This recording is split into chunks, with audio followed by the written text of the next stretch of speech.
আসসালামু আলাইকুম, আয়াত হোম কুকিংয়ে আপনাদের জানাই সকলকে স্বাগতম। আমি আজ বানিয়ে দেখাবো একটি দারুণ স্বাদের বিফ রেসিপি। এটা খেতে এতটাই সুস্বাদু যে এই রেসিপিটি একবার বানিয়ে দেখলে আর অন্য রকমভাবে বানাবার চেষ্টাই করবেন না। এটা এতটাই খেতে সুস্বাদু, কিন্তু এই রেসিপিটি বানানো এতটাই সহজ আর এত কম মশলা দিয়ে বানানো যায়, একবার না দেখলে বিশ্বাসই করবেন না। এটি যেমনটাই দেখতে লোভনীয় হয়েছিল, খেতে কিন্তু অসাধারণ হয়েছিল। যে কোনো রুটি, পরোটা বা গরম ভাতের সাথে সার্ভ করতে পারো, খেতে কিন্তু খুবই ভালো লাগে। একদম বাড়িতে থাকা মশলা দিয়ে, খুবই কম মশলা দিয়ে বানিয়ে নিতে পারবেন এই রেসিপিটি। তবে চলো দেরি না করে রেসিপিটি দেখে নেওয়া যাক। রেসিপি শুরু করার আগে অনুরোধ জানাই, রেসিপিটি ভালো লাগলে প্লিজ লাইক, কমেন্ট, শেয়ার করে যাবেন। আর যারা আমার চ্যানেলে নতুন, চ্যানেলটিকে সাবস্ক্রাইব করে পাশে থাকার জন্য অনুরোধ জানাচ্ছি। দেখো, প্রথমে এখানে আমি একটি পাতিল বসিয়ে নিয়েছি। পাতিলের মধ্যে দিয়ে দিচ্ছি হাফ কাপ পরিমাণ তেল। এখানে আমি সরিষার তেলটা ইউজ করছি, তবে আপনারা চাইলে সাদা তেলটাও ইউজ করতে পারেন। এখানে আমি তেলটা একটু বেশি পরিমাণে নিচ্ছি। এই রেসিপির মধ্যে তেলটা একটু বেশি লাগে, দেখতেও ভালো লাগবে আর খেতেও ভালো লাগবে। তাই এখানে আমি তেলটা একটু বেশি পরিমাণে নিচ্ছি, তবে আপনারা যদি কম করে তেলটা ইউজ করতে চান, কম করেও ইউজ করতে পারেন। দেখো, এখানে আমি হাফ কাপ পরিমাণ তেলটা দিয়ে এবার তেলটা খুব সুন্দরভাবে গরম করে নেব। তেলটা গরম হয়ে আসলে দিয়ে দিচ্ছি এখানে শুকনো লঙ্কা। শুকনো লঙ্কাটা এখানে আমি 8 থেকে 10টা নিয়েছি। আমি অর্ধেক মানে আধখানা করে নিয়েছি মাঝখান থেকে। তবে আপনারা ঝাল অনুযায়ী আপনাদের শুকনো লঙ্কার পরিমাণটাও কম বা বাড়িয়ে নিতে পারেন। যেমন ঝাল খেতে পছন্দ করবেন সেই পরিমাণে শুকনো লঙ্কাটা দিতে হবে। এখানে যেহেতু আমি গুঁড়ো লঙ্কা ব্যবহার করব না, তাই শুকনো লঙ্কার পরিমাণটা একটু বেশি নিয়েছি। শুকনো লঙ্কাটা দেওয়ার পরেই আমি তার সাথে সাথে দিয়ে দেবো পেঁয়াজ। এখানে পেঁয়াজটা এবার বেরেস্তা করে নিতে হবে, ঠিক এমন একটা কালার আসা পর্যন্ত আমি বেরেস্তা করে নিই। এখানে আমি বড় সাইজের 3টে পেঁয়াজকে স্লাইস করে রেখেছিলাম, সেই পেঁয়াজটা দিয়ে দেবো। এবার পেঁয়াজটা কালার হয়ে আসলে এখানে দিয়ে দিচ্ছি আমি বিফ বা মাংস বলতে পারো। এখানে আমি দিয়ে দিচ্ছি, এখানে আমার 500 গ্রাম মতন আছে। এই সেম পদ্ধতিতে আপনারা চাইলে মাটন বা চিকেন দিয়েও বানিয়ে নিতে পারবেন।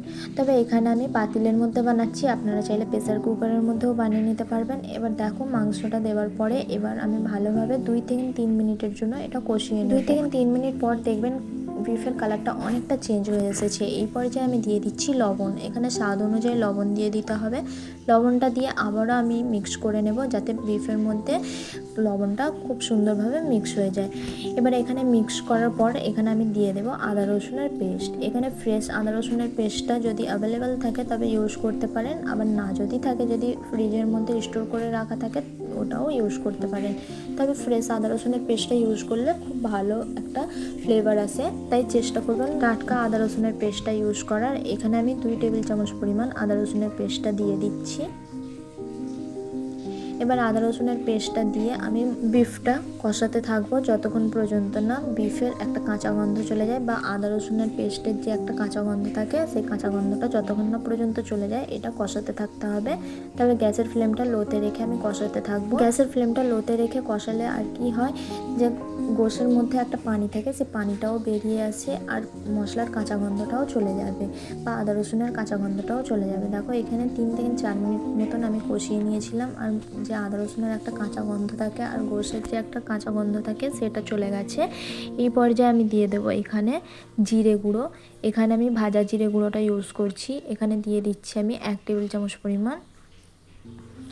এবার জিরে গুঁড়োটা দিয়ে আবারও আমি মিক্স করে নেব।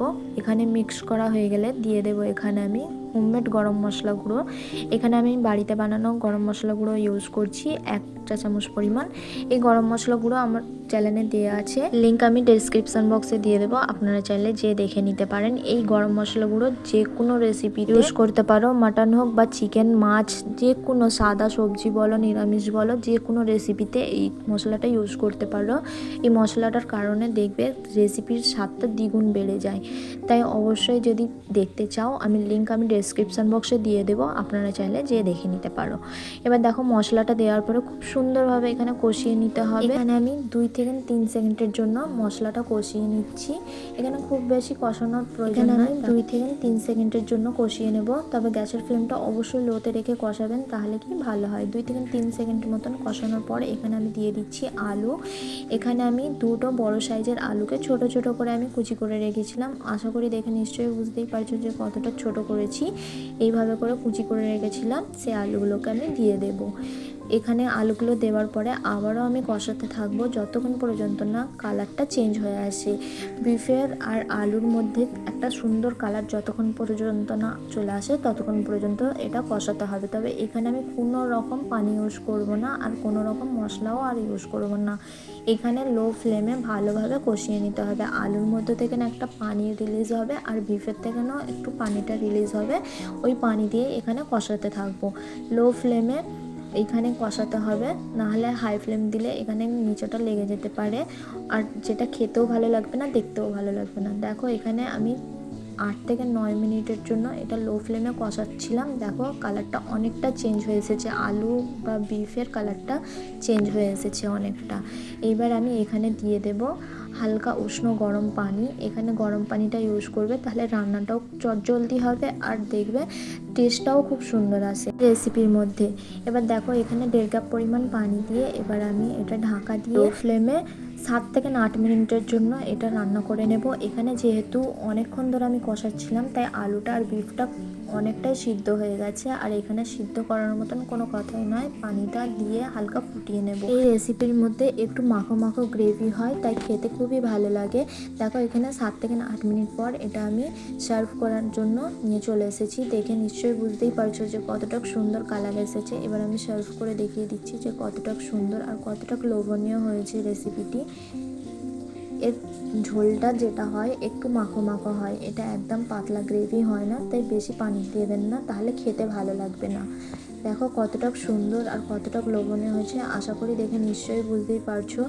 একবার হলেও বাড়িতে বানিয়ে দেখতে পারো, খুবই সুন্দর আর খুবই লোভনীয় লাগে। যে কোনো রুটি পরোটা বলো বা যে কোনো ভাত বলো বা ফুচকা পোলাও সবের সাথে এটা সার্ভ করতে পারো। খেতে কিন্তু অসাধারণ হয়। একটিবার হলেও আবারও বলছি ট্রাই করে দেখতে পারো, বাড়ির সকলেই পছন্দ করবে। আর রেসিপিটি কেমন হয়েছে জানাতে ভুলবেন না। ভালো লাগলে প্লিজ লাইক কমেন্ট শেয়ার করে যাবেন। আল্লাহ হাফেজ।